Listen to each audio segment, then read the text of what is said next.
હર હર મહાદેવ મિત્રો, તો સ્વાગત છે એક નવા તાજા વ્લોગ વિડીયોમાં.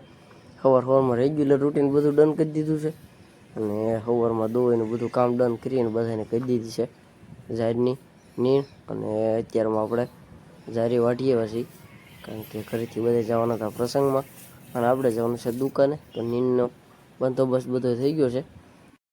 તો ગઈ સવારમાં આવી ગયો તો દુકાને આવીને એક મોટર હતી પંચર કર્યા બે, અને બીજો કોઈ ફોલ્ટ નહોતો એટલે આપી દીધી કમ્પ્લીટ કરી. બપોર ઘરે જમવા ગયો તો જમીન પાછો આવી ગયો છું દુકાને.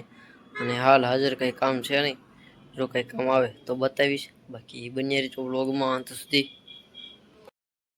તો ગઈ બપોરથી થઈ ગઈ છે સાંજ, અને આપણે જે હોન્ડાનું એન્જિન લીધેલું છે એને અખતરો કરવા કાઢ્યું છે બહાર. અને હું ને ગોપો બી મચ્છી છીએ. કાર્બોરેટર ફિટ કર્યું છે આપણે પ્લેટિનાનું, અને અત્યારે લીવર વાયર જોડે છે અને પેટ્રોલ આપ્યું છે નળીથી.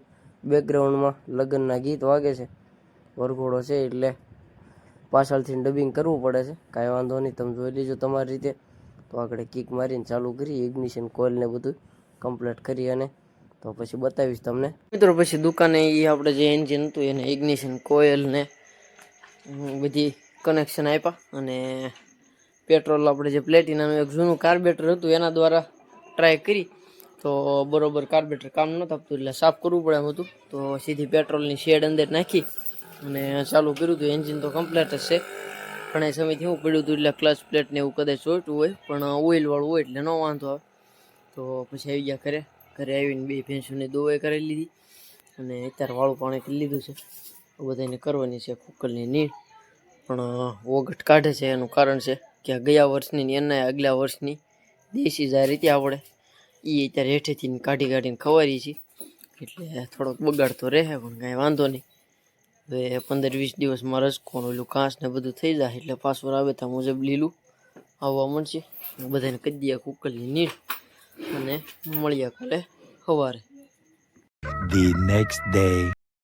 હર હર મહાદેવ મિત્રો, તો થઈ ગયો છે એક બીજો મસ્ત મજાનો એવો દિવસ.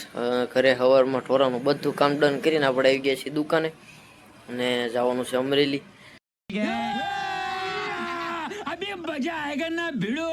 આપણો જે મિત્ર એનું સ્પ્લેટિનાનું એન્જિન છે. અરે કહેના ક્યા ચાહતે હો? સ્પ્લેટિનાનું એન્જિન છે.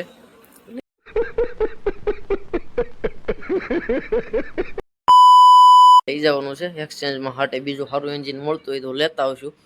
નકરાના સ્પેર પાર્ટ લાવવાના છે એ બધાય, તો ઠેલામાં ભર્યું છે, લઈને જઈ અમરેલી. કેમ થાય છે જોઈ.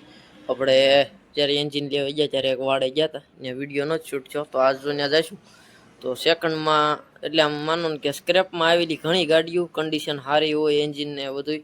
અને ખાસ તો આપણી એક ફેવરેટ ગાડી RX 100ના 3-4 પીસ પડ્યા છે, ત્યાં કમ્પ્લીટ મોડિફાય કરેલા અને રિસ્ટોર કરેલા.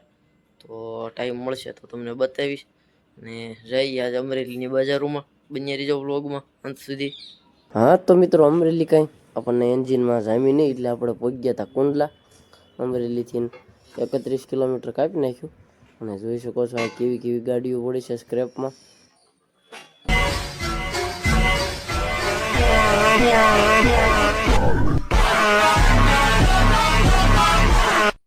તો ગાઈઝ જોઈ શકો છો આ છે રોયલ એનફિલ્ડ ક્લાસિક 350, અને એવી જ રીતે TVSની મેક્સ 100 છે. પછી આગળ જોઈ શકો છો થંડરબર્ડ એક પીડ્યું છે. પછી હીરો હોન્ડાનું કરિઝમા અને ઘણા મોડલ એ પડ્યા છે. આપણે ક્યારેય જોઈ ન એવી ગાડીઓ છે. તો આપણે ગોતવાનું છે પ્લેટિનાનું અથવા સિટી 100નું એન્જિન, કારણ કે બેમાં piece to piece engine same જ આવે છે અને બધા બોલ્ટ ફિક્સ થઈ જાય છે કમ્પ્લીટ. તો એક એન્જિનના છે સિટીનું, એ ખોલે છે. એક ખોલ્યું તો પણ એમાં થોડોક ઓઇલનો ફોલ્ટ હતો. બાકી જોઈ શકો છો સુઝુકીની પણ ગાડીઓ છે અહીંયા, અને પોલીસની ગાડીઓ જે હરાજીમાં આવેલી જે એવી જ ગાડીઓ છે. TVSની જોઈ શકો છો મેક્સ 100. તો કુંડલામાં છે આ ડેલો, અને જે કોઈ ગાડીના સ્પેર પાર્ટ જોઈએ તમને ખોલીને આપે છે, તો જરૂર એકવાર મુલાકાત લેજો. તો ગાઈઝ ફાઇનલી આપણે સિટી 100 બજાજનું એન્જિન લીધું છે. 100cc જૂનું એન્જિન હાટે આપ્યું અને 3000 રૂપિયા જમા કરાવી અને લીધું છે. તો હવે થઈ જઈ રવાના ઢસા તરફ, અને જઈને એન્જિનને ચેક કરશું. જો કે આ ચેક કરી લીધું છે, પણ હવે થોડુંક મોડું થઈ જાય છે. તો ગાઈઝ ફાઇનલી 6 હવા છે આપણે પહોંચી ગયા હતા ઘરે અને ગોપોની એન્જિન લઈ ગયા છે ઘરે કારણ કે ગાડી ત્યાં જ ખોલેલી હતી તો એ આવીને આપણને કહે છે કે આમ ફિટિંગ આવ્યું કે નહીં તો બસ હવે આજના આ વ્લોગને અહીંયા જ પૂરો કરીએ મળીએ નેક્સ્ટ વ્લોગ વિડીયોમાં તો ત્યાં સુધી દરેક મિત્રોને હર હર મહાદેવ